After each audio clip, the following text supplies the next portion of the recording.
Halo semua, perkenalkan nama saya Chelsea Tavania Sudarmo dengan NRP akhir 061. Pada kesempatan kali ini, saya akan membagikan mengenai pemahaman saya mengenai buku karya William Lowry yang berjudul Geophysics: A Very Short Introduction. Baik, langsung saja kita mulai. Jadi, buku ini tuh langsung dibuka dengan pertanyaan, apa itu geofisika? Jadi, geofisika adalah ilmu yang tugasnya membaca bumi ke bagian terdalamnya. Tetapi, tanpa bisa untuk benar-benar melihat langsung apa yang ada di dalam inti bumi. Jadi, salah satunya cara adalah dengan memakai hukum fisika untuk menafsirkan sinyal dari alam. Masalahnya di sini, kondisi di bumi itu kita tidak bisa kendalikan. Kita tidak bisa membuat gempa di laboratorium, kita tidak bisa mengatur pergerakan magma, kita tidak bisa mengulang kejadian yang sama berkali-kali. Jadi, semua yang kita pelajari itu benar-benar bergantung pada data alami yang terjadi secara real. Dan disinilah tantangannya, karena proses bumi itu bisa dibilang sangat kompleks. Skala waktunya juga bisa dibilang cukup ekstrim, karena bisa terjadi dengan cepat seperti gempa, ataupun sangat lama seperti pergerakan lempeng. Nah, dua hal yang sangat berbeda ini tetap harus kita jelaskan dalam suatu kerangka ilmu yang sama. Untungnya, perkembangan teknologi itu sangat amat membantu. Sekarang kita memiliki GPS dan juga satelit yang bisa mengukur pergerakan lempeng sampai skala mililiter per tahun. Nah, seismologi itu memungkinkan kita untuk melihat ke dalam bumi tanpa betul-betul melakukan pengeboran.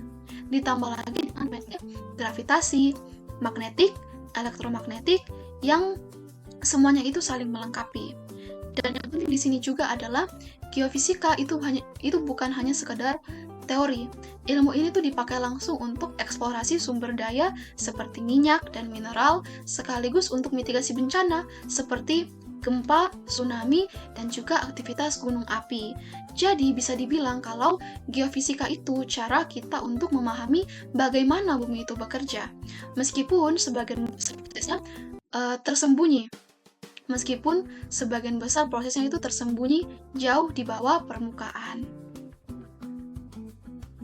Kalau misalkan kita mundur jauh ke awal, semua ini itu dimulai dari pembentukan tata surya. Planet-planet itu tidak asal terbentuk saja. Ada hukum fisika yang sangat mendasar yang mengatur semuanya, terutama di bagian konservasi energi dan juga momentum sudut. Kalau untuk konservasi energi sendiri, jadi itu menyatakan bahwa energi itu tidak bisa dimusnahkan, hanya berubah bentuk. Nah, sedangkan momentum sudut itu memastikan bahwa sistem yang berputar itu akan terus berputar dengan cara yang tertentu. Nah, ini tuh yang menjelaskan kenapa planet itu bisa berputar atau tetap mengorbit tanpa tiba-tiba berhenti. Jadi, sekitar 4,5 miliar tahun yang lalu, tata surya itu terbentuk dari awan gas dan juga debu yang runtuh karena gravitasi. Saat runtuh, awan ini tuh mulai berputar dan dibentuk cakram. Pada bagian tengah, itu akhirnya menjadi matahari. Sementara di bagian yang luar atau di bagian pinggirannya, partikel-partikel di sini mulai saling bertabrakan dan bergabung. Dari planetesimal jadi protoplanet, sampai akhirnya terbentuklah planet seperti bumi. Nah, di tahap awal, bumi itu masih sangat panas. Tetapi karena itu terjadilah diferensiasi. Material yang berat seperti nikel dan juga besi itu tenggelam ke pusat membentuk inti, sementara material yang lebih ringan itu naik ke atas. Akhirnya membentuk mantel dan juga kerak. Nah, dari sinilah struktur berlapis bumi itu terbentuk. Gerakan bumi sendiri itu diatur oleh hukum Kepler. Orbitnya elips, kecepatannya berubah, lebih cepat saat dia mendekati matahari, sedangkan dia lebih lambat saat dia menjauhi matahari. Tetapi banyak hal yang sering disalahpahami. Musim itu bukan terjadi karena jarak dari matahari, melainkan itu karena kemiringan sumbu bumi sekitar 23,5 derajat. Nah, selain itu, sumbu bumi juga itu tidak benar-benar tetap. Ada namanya precesi, yaitu perubahan arah sumbu secara perlahan dan juga adanya guncangan kecil yang disebut guncangan Chandler. Nah, dalam jangka panjang, perubahan ini tuh masuk ke dalam siklus Milankovitch yang memengaruhi distribusi energi matahari dan akhirnya memicu perubahan iklim besar seperti zaman es. Nah, yang menarik di sini itu bukan cuman teori saja. Bukti dari inti es dan juga sedimen laut itu menunjukkan pola yang sama dengan siklus ini. Jadi hubungan antara dinamika orbit dan juga iklim itu benar-benar nyata. Sekarang kita masuk ke bagian yang menjadi alat geofisika untuk melihat ke dalam bumi, yaitu seismologi. Jadi setiap kali ini terjadi, bumi itu sebenarnya sedang memberikan kita informasi. Jadi energi yang dilepas dalam bentuk gelombang, dan gelombang itu akhirnya akan merambat ke seluruh bagian bumi. Dan dari cara gelombang ini bergerak, kita bisa menyimpulkan apa struktur internalnya. Tetapi sebelum itu, ada konsep dasar mengenai hubungan tegangan dan juga regangan. Tegangan itu adalah gaya yang bekerja pada suatu material, sedangkan regangan adalah respon material terhadap gaya tersebut. Nah, kalau tegangan itu kecil, material itu akan mengalami deformasi elastis. Artinya, dia itu bisa kembali ke bentuk semula saat gayanya itu dihilangkan.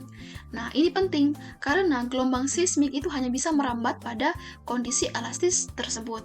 Nah, kalau misalkan tegangannya terlalu besar, materialnya itu bisa mengalami deformasi plastis atau bahkan patah. Dan disitulah akhirnya gempa terjadi. Ada dua jenis deformasi elastis yang utama. Yang pertama adalah kompresi dan juga geser. Nah, kalau kompresi sendiri itu berkaitan dengan perubahan volume yang dikontrol oleh modulus bulk. Kalau misalkan geser itu berkaitan dengan perubahan bentuk dan itu dikontrol dengan modulus shear. Nah, dari situ juga muncul akhirnya dua jenis gelombang utama. Yang pertama gelombang P, itu gelombang yang paling cepat, gerakan partikelnya itu sejajar dengan arah rambat dan bisa merambat di padat maupun cair. Sedangkan kalau gelombang S itu lebih lambat, gerakannya itu tegak lurus dengan arah rambat dan hanya bisa merambat di material yang padat. Selain itu, ada juga gelombang permukaan seperti Rayleigh dan juga Love, yang amplitudenya itu besar dan paling merusak karena bergerak di permukaan. Nah, yang paling penting dari semua ini adalah bagaimana gelombang tersebut itu berubah saat melewati bagian dalam bumi. Ada refleksi, refraksi, dan juga difraksi. Dan dari pola inilah kita bisa menentukan batas-batas lapisan dalam bumi. Contoh paling penting adalah zona bayangan gelombang es. Nah, ini tuh menunjukkan bahwa inti luar bumi itu bersifat cair. Nah, ini tuh menjadi salah satu bukti paling kuat mengenai struktur internal bumi. Lalu yang selanjutnya itu mengenai aktivitas seismik. Jadi gempa bumi itu pada dasarnya itu adalah hasil dari pelepasan energi yang sudah lama terakumulasi. Nah, konsep utamanya itu adalah elastic rebound. Jadi batuan ini itu di sekitar patahan itu tuh terus mengalami tekanan. Tetapi karena patahan itu terkunci, energinya itu tersimpan, dan pada saat tekanan itu sudah terlalu besar, batuannya itu akan patah dan akhirnya energi itu terlepas secara tiba-tiba. Disitulah gempa. Nah, titik awal dari pelepasan energi itu disebut dengan fokus, dan titik dari permukaan yang tepat di atasnya itu disebut dengan epicentrum. Nah, dalam pengukuran gempa, kita tuh harus bisa membedakan mana magnitudo dan juga intensitas. Kalau magnitudo itu mengukur energi gempa, sedangkan intensitas itu mengukur dampaknya pada permukaan. Kalau untuk saat ini kita menggunakan magnitudo moment yang lebih akurat karena dia itu mempertimbangkan luas patahan dan juga pergeseran. Skalanya itu logaritmik, jadi kenaikan 1 unit itu berarti energi itu meningkat sekitar 32 kali. Nah, gempa itu tidak terjadi juga secara acak. Sebagian besar itu terkonsentrasi di batas lempeng, terutama di zona subduksi. Disinilah gempa besar biasanya terjadi. Selain guncangan, gempa juga itu bisa memicu tsunami. Di laut yang dalam, tsunami itu bergerak cepat dengan amplitudo yang kecil. Tetapi saat dia mendekati pantai, amplitudonya itu meningkat secara drastis. Sampai sekarang, gempa belum bisa kita prediksi secara akurat. Yang bisa kita lakukan adalah mengidentifikasi zona rawan dan memantau aktivitasnya.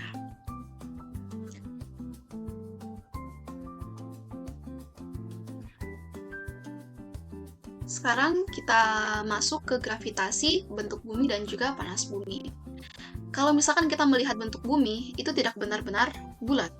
Jadi rotasi ini tuh menyebabkan bumi itu sedikit mengembung di bagian ekuator dan dia pipih di bagian kutub.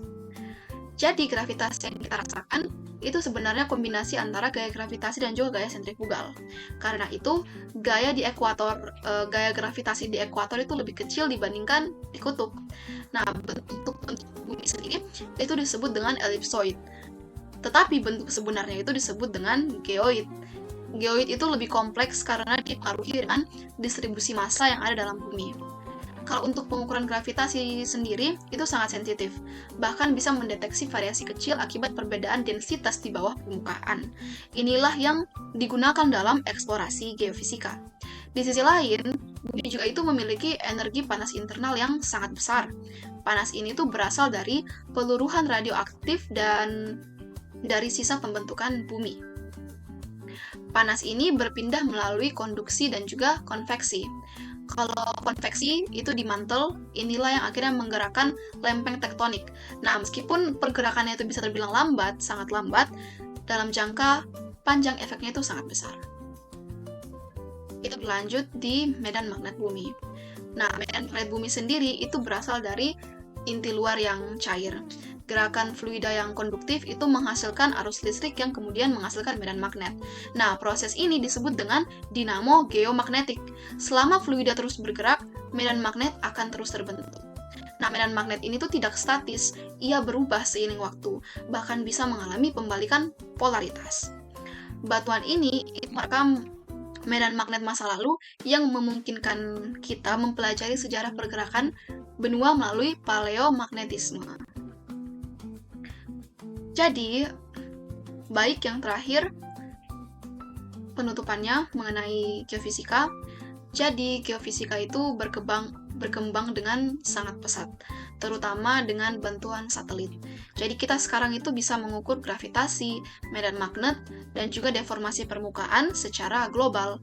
Namun, masih ada tantangan besar di sini, seperti prediksi gempa yang belum kita bisa prediksi secara akurat. Selain itu, interpretasi data geofisika yang sering tidak unik, artinya satu data itu bisa dijelaskan oleh beberapa model, karena itu perlu dilakukan pendekatan multidisiplin. Baik, sekian dari saya, semoga bermanfaat. Maaf apabila ada salah kata, terima kasih.